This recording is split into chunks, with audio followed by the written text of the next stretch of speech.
नमस्कार प्रिय विद्यार्थियों दोस्तों, आप सभी का एनजे पैरामेडिकल एजुकेशन में हार्दिक स्वागत है। तो दोस्तों, आज हम बायोकेमिस्ट्री सब्जेक्ट के अंदर कार्बोहाइड्रेट पार्ट 2 स्टार्ट करेंगे। इससे पहले हमने कार्बोहाइड्रेट पार्ट 1 कवर किया था, जिसमें हमने बेसिक इंट्रोडक्शंस और क्लासिफिकेशंस और सिंपल कॉम्प्लेक्स कार्ब के बीच का डिफरेंस, वही सभी हमने क्या है पार्ट 1 के अंदर हमने स्टडी किए थे। पार्ट 2 के अंदर हम क्या है जो कार्बोहाइड्रेट्स जो होते हैं, जो कॉम्प्लेक्स कार्बोहाइड्रेट्स जो होते हैं, उनके डाइजेशन के बारे में हम बात करेंगे। किस तरह से क्या है जो कॉम्प्लेक्स है सिंपल फॉर्म में उनका डाइजेशन होता है। एब्जॉर्प्शन के बारे में हम बात करेंगे। मेटाबॉलिज्म पाथवे के बारे में हम बात करेंगे कि किस पाथवे के द्वारा जो कार्बोहाइड्रेट्स का है जो एटीपी फॉर्मेशन होती है, ठीक है जी, या स्टोरेज फॉर्म में कहाँ पर स्टोर होता है। तो वो सभी क्या है हम आज के लेक्चर में हम बात करेंगे। तो आइए हम लेक्चर को स्टार्ट करते हैं। सबसे पहले हम बात करेंगे डाइजेशन प्रोसेस की, कार्बोहाइड्रेट की। जो कार्बोहाइड्रेट का डाइजेशन है, या जो हम बात करें कॉम्प्लेक्स जो स्टार्च का डाइजेशन है, वो हमारे बॉडी में किस तरह से होता है। तो सबसे पहले अगर हम बात करें, पॉइंट वन आता है हमारा माउथ। जब भी हमको कॉम्प्लेक्स कार्बोहाइड्रेट है, अगर हम मान लें हम स्टार्च ले रहे हैं, ठीक है जी, तो जब हम जो भी स्टार्च जो भी फूड है हम वो खाएंगे, उसको चबाएंगे तो छोटे छोटे पार्टिकल में टूटेगा, और टूटने के बाद क्या है वहां पर क्या है उसके साथ क्या सलाइवा मिक्स होता है, जो कि हमारे क्या सलाइवरी ग्लैंड के द्वारा सिक्रेशन होता है। और वो सलाइवा क्या उस फूड के साथ मिक्स होकर उसके अंदर जो इंपॉर्टेंट जो कॉन्स्टिट्यूएंट थे, मतलब जो कॉम्प्लेक्स जो हमारा स्टार्च था, उसको क्या है सिंपल स्टार्च के अंदर क्या है ब्रेक डाउन करना, क्या है सॉरी सिंपल फॉर्म के अंदर क्या उसको ब्रेक डाउन करना क्या है वो स्टार्ट कर देता है। तो सबसे पहले अगर हम बात करें first the mouth, you began to digest carbohydrate the minute the food hits your mouth. The saliva secreted from your salivary glands moist food as it chewed. Saliva release an enzyme called amylase which begin the breakdown process of sugar in the carbohydrate you are eating. ठीक है जी। तो जब भी हम mouth के अंदर जो भी हम कार्बोहाइड्रेट्स फूड्स जो हम खा रहे हैं, तो जब हम उसको चबाते हैं तो उसके साथ क्या है हमारे सलाइवरी ग्लैंड के द्वारा सलाइवा सिक्रेट होता है, वो मिक्स होता है, उस फूड को मॉइस्ट करने का काम करता है। और साथ साथ में वहां से ही क्या है हमारे जो उस कॉम्प्लेक्स जो कार्बोहाइड्रेट था उसके अंदर जो इंपोर्टेंट जो कॉन्स्टिट्यूएंट थे उनके क्या है ब्रेक डाउन होना या ब्रेक डाउन प्रोसेस क्या है वहां से क्या है वो स्टार्ट होती है। उसके बाद वो फूड क्या है हमारे इसोफेगस पाइप के द्वारा होता हुआ कहां पर जाता है, हमारे स्टोमक में जाता है। From there you swallow the food, now that is chewed into smaller pieces. Carbohydrate travel oesophagus to your stomach. At this stage food is refer to as a chymes. ठीक है जी। तो इस स्टेज पर क्या है जब हमारा फूड जो स्टोमक के अंदर पहुंचता है तो उस फॉर्मेशन को क्या बोलते हैं, काइम बोलते हैं। स्टोमक के अंदर क्या हमारा जो एसिड प्रेजेंट रहता है, जो कि हमारे जो बैक्टीरियाज है जो काइम्स के अंदर, उसको क्या वो किल करने का काम करते हैं before it make it next step in the digestion journeys. उसके बाद नेक्स्ट स्टेप हमारा आता है small intestine, pancreas and liver. ठीक है जी। तो उसके बाद स्टोमक से हमारा फूड क्या है जो कायम की फॉर्मेशन जो हमारा बना था वो क्या फिर हमारे क्या है जो स्मॉल इंटेस्टाइन का जो फर्स्ट पार्ट डुडेनियम पार्ट होता है वहां पर हमारा क्या ये एंटर करता है। The chyme then goes from the stomach into first part of small intestine called the duodenums. That cause क्या कारण है द पैनक्रियाज टू रिलीज। उसी समय पर जैसे ही हमारा फूड क्या डुडेनियम पार्ट में जाता है तो उसी समय पर हमारा जो पैनक्रियाज है वो पैनक्रेटिक अमाइलेज सिक्रेट करता है, जो कि जो कायम की जो फॉर्मेशन थी उसको क्या है वो हमारा डेक्स्ट्रिन और माल्टोज के अंदर क्या उसका ब्रेक डाउन करने का काम करता है। ठीक है, जो पैनक्रेटिक अमाइलेज है। And from there the wall of the small intestine began to make lactase, sucrase, maltase. This enzyme break down the sugars even further into monosaccharide और सिंगल सुगर्स। ठीक है जी। तो जैसे ही फर्दर हमारा जो डुडेनियम से के अंदर है जो हमारा पैनक्रेटिक अमाइलेज जो मिक्स हुआ काइम के साथ, उन्होंने उसको ब्रेक डाउन किया डेक्स्ट्रिन या माल्टोज डाइसैकेराइड की अगर हम बात करें उसके अंदर उन्होंने कन्वर्जन कर दिया। उसके बाद फिर क्या हमारे कुछ स्मॉल इंटेस्टाइन के जो वाल के ऊपर क्या ब्रश बॉर्डर एंजाइम होते हैं, जैसे कि लैक्टेज, सुक्रेज, माल्टेज, ये क्या करते हैं तो डाइसैकेराइड की जो फॉर्मेशन थी उसको क्या सिंपल सैकेराइड्स के अंदर क्या है उसका कन्वर्जन करते हैं। ठीक है जी।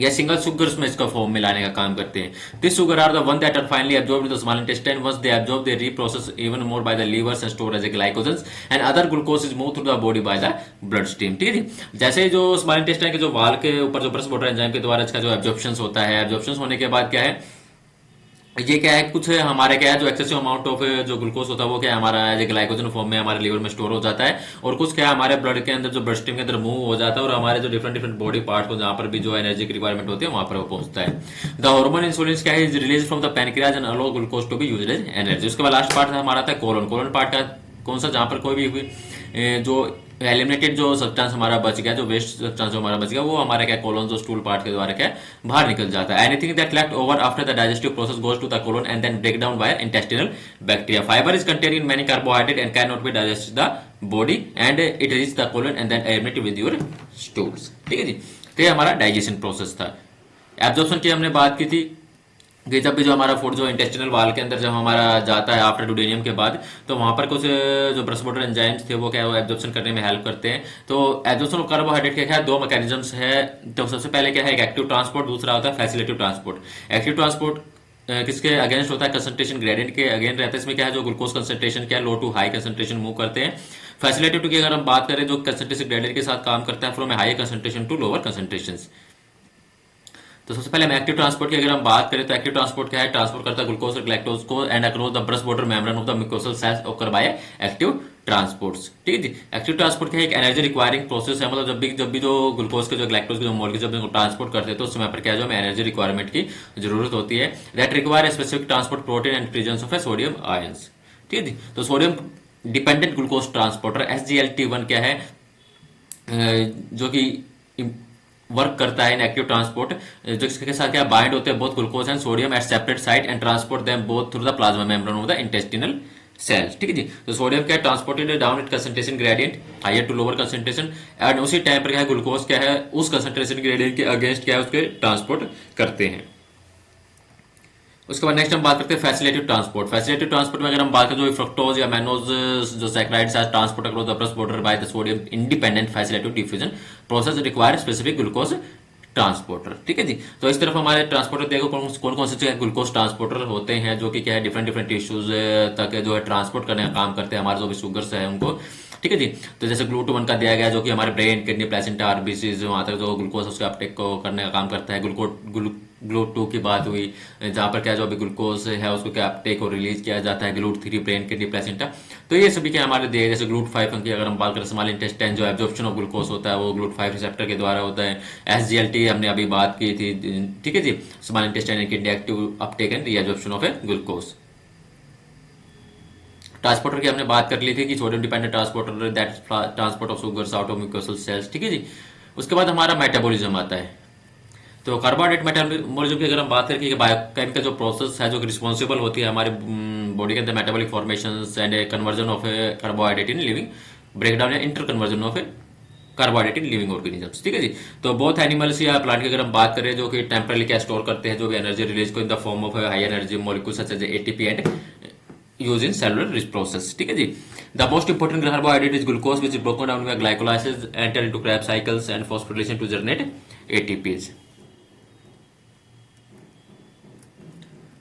ठीक है जी। ह्यूमन क्या कंज्यूम करता है, variety of carbohydrates, digestion break down complex carbohydrate और सिंपल मोनोमर्स। जो ह्यूमन क्या है, वैरायटी ऑफ कार्बोहाइड्रेट्स जो कॉम्प्लेक्स कार्बोहाइड्रेट्स को कंज्यूम करता है, फिर आफ्टर जैसे जैसे डाइजेशन होता है तो वैसे वैसे कॉम्प्लेक्स कार्बोहाइड्रेट क्या सिंपल मोनोमर्स या सिंपल मोनोसैकेराइड के अंदर कन्वर्जन होने लगता है, जैसे glucose, fructose, mannose and galactose.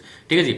जब इनका रीअब्जॉर्प्शन होता है हमारे गट के अंदर, द मोनोसैकेराइड फिर ट्रांसपोर्ट होते हैं through the portal vein to the liver, और जो नॉन ग्लूकोज मोनोसैकेराइड है fructose, galactose transport to the glucose site as well. ठीक है जी। अब हम इन पाथवे के बारे में बात करेंगे। सबसे पहले आता है हमारा मेटाबॉलिक पाथवे। मेटाबॉलिक पाथवे में सबसे पहले हमारा फर्स्ट आता है ग्लाइकोलाइसिस। तो ग्लाइकोलाइसिस क्या है, the process break down glucose molecules into two pyruvate molecules and storing energy release during this process as ATP and nicotinamide and diglutide. तो ग्लाइकोसिस के अंदर क्या होता है, जो हमारा ग्लूकोज होता है, जो ग्लूकोज मॉलिक्यूल्स है वो क्या है, ब्रेक डाउन होते हैं पायरुवेट मॉलिक्यूल्स के अंदर, और वहां पर क्या है हमारे जो एनर्जीज क्या है वो रिलीज होती है in form of ATP and NADP। The process take place, जो प्रोसेस हमारी कहाँ पर होती है, हमारे सेल की जो साइटोप्लाज्म जो है वहां पर ये होती है। इसके प्रोसेस में क्या है, ऑक्सीजन की रिक्वायरमेंट नहीं होती। ठीक है जी। तो ये प्रोसेस क्या है, हमारे दोनों एरोबिक और एनारोबिक ऑर्गेनिज्म दोनों के अंदर ओकर हो सकती है। ठीक है जी। तो ग्लाइकोलाइसिस जो pathway consist of 10 step split into 2 phases. ठीक है जी। फर्स्ट फेज के अंदर क्या है, break down of 2 ATP molecules. Second के अंदर क्या जो केमिकल एनर्जीज है transfer from ATP to NADPs and further break down of 1 molecule of glucose result to 2 molecules of pyruvates and oxidize to more energy in later process. उसके बाद दूसरा आता है हमारा ग्लूकोनियोजेनेसिस। ग्लूको मतलब ग्लूकोज, नियो मतलब new का मतलब है किसी भी नॉन कार्बोहाइड्रेट पार्ट से। ठीक है जी। जैसे अमीनो एसिड्स हो गया हमारा, ठीक है जी, प्रोटीन पार्ट हो गया, तो उससे क्या है ग्लूकोज का फॉर्मेशन होना, वो क्या हमारा ग्लूकोनियोजेनेसिस कहलाता है। It is a metabolic pathway that result in the generation of glucose from non carbohydrate carbon substrate such as lactate, glycerol, glucogenic amino acid. It is one of the two main mechanisms human and many other animals use to keep blood sugars level from dropping to low। ठीक है जी। It primarily occur in the livers but can occur in minor level small intestine and kidney। ठीक है जी। तो gluconeogenesis की अगर हम बात करें, रिवर्सल है ग्लाइकोलाइसिस का, which break down glucose molecules into their sub components. उसके बाद नेक्स्ट हमारा आता है ग्लाइकोजिनोलाइसिस। जिनोलाइसिस, लाइसिस मतलब ब्रेक डाउन करना, किसी चीज को तोड़ना, ठीक है जी। तो ग्लाइकोजिनोलाइसिस में क्या है, जो स्टोरेज फॉर्म ऑफ ग्लूकोज है उसको ब्रेक डाउन करके क्या है ग्लूकोज के अंदर कन्वर्जन किया जाता है। तो glycogenolysis refer to the break down of glycogen in liver, muscles and the kidney. This process occur to provide glucose when necessary, ठीक है जी। तो जब भी हमने बात की थी ड्यूरिंग जब हमारा डाइजेशन एब्जॉर्प्शन होता है तो उस समय पर क्या है, जो एक्सेस अमाउंट ऑफ जो ग्लूकोज था वो हमारे क्या लीवर के अंदर क्या ग्लाइकोजन की फॉर्म में स्टोर हो जाता है। तो जब भी हमें जो एनर्जी की रिक्वायरमेंट होती है, जब भी ड्यूरिंग एक्सरसाइज हमें एक्सेसिव अमाउंट ऑफ एनर्जी हमें रिक्वायरमेंट होती है, उस समय पर क्या है जो ग्लाइकोजन फॉर्म जो स्टोर थी हमारे लीवर के अंदर, वो ग्लाइकोजन क्या है वो ब्रेक डाउन होता है हमारा किसके अंदर, ग्लूकोज के अंदर, और हमें क्या है एनर्जी प्रोवाइड करने का काम करता है। तो वो जो ग्लाइकोजन का ग्लूकोज में कन्वर्जन होना, उस पाथवे को हम क्या बोलते हैं, ग्लाइकोजिनोलाइसिस बोलते हैं, ठीक है जी। तो एक single glucose molecule is cleaved from a branch of glycogen and is transfer from glucose 1 phosphate to 6 phosphate and during into intermediate glycolysis pathway, ठीक है जी। तो उसके बाद फर्दर क्या है, ग्लूकोज 6 फॉस्फेट क्या है converted back into glucose in the liver and kidney and raise blood sugar glucose level is necessary, ठीक है जी। तो ये क्या था हमारा ग्लाइकोजिनोलाइसिस था। जो एड्रेनलिन जो होता है हमारा वो क्या स्टिमुलेट करेगा, काम करता है, breakdown of glycogen in the skeletal muscles during exercise. उसके बाद नेक्स्ट हमारा आता है ग्लाइकोजिनेसिस। जेनेसिस का मतलब क्या है, ग्लूकोज का सिंथेसिस होना ग्लाइकोजन के अंदर, मतलब जो ग्लूकोज था उसका क्या है स्टोर होना ग्लाइकोजन की फॉर्म में। तो वो किस का पाथवे किस तरह का होता है, तो glycogenesis is the process of glycogen synthesis in which glucose molecules added to chain of glycogen for storage.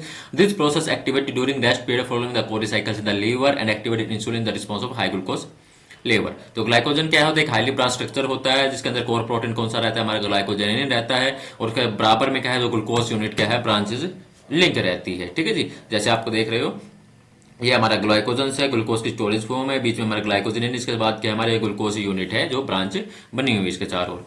Glycogenesis क्या है हमारा ओकर कहां पर होता है, primary liver skeletal muscles and kidneys, ठीक है जी।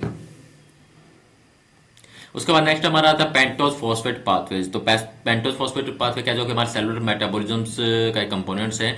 द पीपी इज इंपॉर्टेंट, जो मेंटेन करता है हमारा होमोस्टेसिस, कार्बन जो होमोस्टेसिस के बैलेंस को मेंटेन करने का काम करता है, जो provide precursor for nucleotide and amino acid biosynthesis and defective oxidative stress.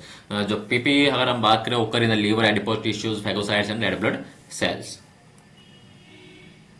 उसके बाद हमारे कोरी साइकिल्स आते हैं। तो कोरी साइकिल्स को क्या बोलते हैं, लैक्टिक एसिड साइकिल भी बोलते हैं, जिसको डिस्कवर किया था कार्ल्स फर्डिनेंड कोरीज ने, जो कि एक मेटाबॉलिक पाथवे जिसके अंदर क्या जो कि लैक्टेट प्रोड्यूस होता है by anaerobic glycolysis in the muscles, और फिर वो transport to liver and converted to glucose and further return to the muscles and metabolize back to lactate, ठीक है जी। तो ये सभी हमने पाथवे की हमने बात करी कि ग्लूकोज मेटाबॉलिज्म के कौन कौन से पाथवे, ग्लाइकोलाइसिस की हमने बात करी जिसके अंदर क्या जो metabolism glucose molecules to pyruvate और lactate for production of energy. Neurogenesis की हमने बात करी किसी भी नॉन कार्बोहाइड्रेट से कंपोनेंट से कार्बन सब्सट्रेट से क्या है ग्लूकोज का फॉर्मेशन होना। जीनोलाइसिस की हमने बात करी, जो ग्लाइकोजन है उसको ब्रेक डाउन करना ग्लूकोज के अंदर। जीनोसिस की हमने बात करी, जो ग्लूकोज है उसको ग्लाइकोजन की फॉर्म में स्टोर होना। लिपोजेनेसिस की अगर हम बात करें, carbohydrate to fatty acid conversion होना, ठीक है जी। Lipolysis decomposition of fats. तो हमारा आज के लेक्चर में हमारा ये तक था। तो आज हमने जो कार्बोहाइड्रेट पार्ट 2 को हमने कवर किया, जिसमें हमने डाइजेशन, एब्जॉर्प्शन और मेटाबॉलिज्म पाथवे के बारे में हमने बात की। इससे जो नेक्स्ट लेक्चर होगा उसमें हमें क्या कार्बोहाइड्रेट टेस्ट और डिसऑर्डर के बारे में हम बात करेंगे।